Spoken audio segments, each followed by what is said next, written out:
আলাইকুম রহমতুল্লাহ তাআলা ওয়া বারাকাতুহু। আলহামদুলিল্লাহ রাব্বিল আলামিন ওয়াসসালাতু ওয়াসসালামু আলা রাসূলিল কারীম। আজকের যে ভিডিওটা আপনাদের মাঝে আমি যে ভিডিওটা করছি, এই বিষয়ে কথা বলতে চাই। তা হলো মা ও বোনদেরকে আল্লাহ রাব্বুল আলামিন পর্দায় থাকার কথা আল্লাহ রাব্বুল আলামিন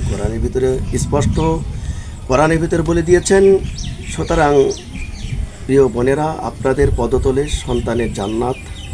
যদি আপনারা সেই পরিবেশে চলতে পারেন, আপনাদের মর্যাদা অনেক বেশি।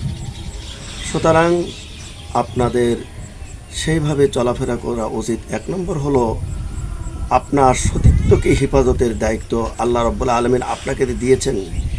আপনার সতীত্ব হেফাজত করতে হবে, আপনারই দায়িত্ব, আপনি হেফাজত করবেন। 2 নম্বর হলো আপনার স্বামীর আমানত, যেটা হলো স্বামী ছাড়া আর অন্য কেউ এই আমানত ব্যবহার করে না। এটা হলো স্বামীর আমানত, এটাকে হেফাজত করতে হবে। এই স্বামীর আমানত অন্য কাউকে বিলিয়ে দেওয়া যাবে না, তাহলে আপনি কাল কিয়ামতের ময়দানে ব্যভিচারিণী হিসাবে আপনি আখ্যায়িত হবেন। অতএব এটা অবশ্যই আপনাদের দায়িত্ব, কর্তব্য। এটা হলো স্বামীর আমানতকে হেফাজত করা। আল্লাহ রাব্বুল আলামিন আপনাদের মর্যাদা অনেক বাড়াই দিয়েছেন। যদি আপনারা সেইভাবে চলাফেরা করেন, আল্লাহ রাব্বুল আলামিন আপনাদেরকে শুধু এখানেই না, জান্নাতের ভিতরেও আল্লাহ রাব্বুল আলামিন আপনাদেরকে আপনারা স্বামীর নেতৃত্ব সেদিন দিতে পারবেন। সেদিন জান্নাতের ভিতরে যে হুর গেলমান থাকবে, 70টা হুর থাকবে, তাদের সর্দার আপনি হতে পারবেন যদি এই দুনিয়ায় আপনি ভালো কাজ করে যান। সুতরাং আল্লাহ রাব্বুল আলামিন আপনাদেরকে ভালো থাকার জন্য, ভালো কাজের জন্যই আল্লাহ রাব্বুল আলামিন আপনাদেরকে দুনিয়ায় পাঠিয়েছেন।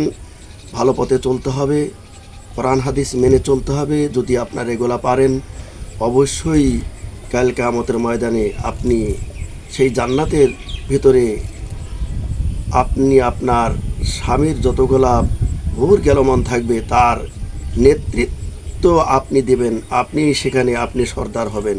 আল্লাহ রাব্বুল আলামিন আপনাকে মর্যাদা দিয়েছেন। সুতরাং অবশ্যই আমি যে কথাগুলো বললাম এই ভিডিওর ভিতরে আপনারা শুনেছেন, ঠিক ইসলামিক কায়দায় কথাগুলো আপনাদের মাঝে বলেছি। আপনারা এই কথাগুলো অবশ্যই আমার কথাগুলো মানার চেষ্টা করবেন। আপনাদেরকে গুনাহে থেকে বাঁচার জন্য আমি বলেছি। অনেকেই কিন্তু আজকে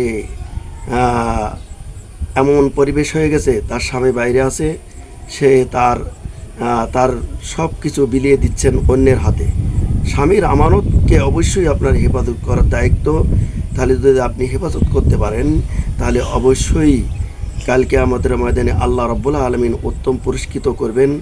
আমি কষ্ট করে আজকে যে ভিডিওটা করলাম, এটা আপনারা অবশ্যই যারা দেখছেন আর যাদের ভালো লাগবে কথাগুলো শুনে, অবশ্যই আপনি আমাকে একটা লাইক, একটা কমেন্ট এবং আমার এই কথাগুলি শেয়ার করে দিবেন, অন্যরা যাতে দেখতে পারে।